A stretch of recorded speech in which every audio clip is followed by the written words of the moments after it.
Chúng ta muốn vẽ tan không có nhìn vào đôi mắt như là Pleiku lúc dừng mơ đây.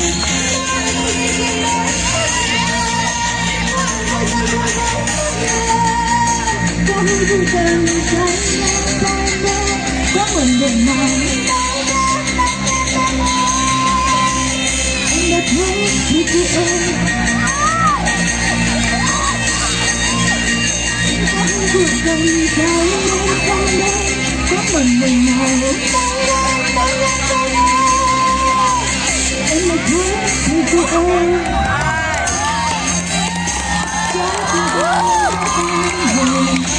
Không cho mình bao đêm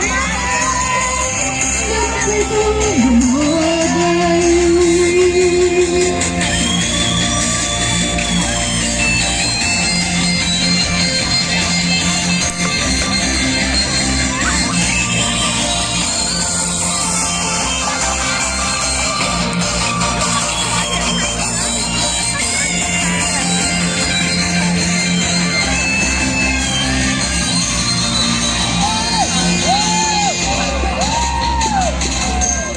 Pleiku ơi, trái tim ta nên vỡ tan rồi, không dám nhìn vào đôi mắt ấy.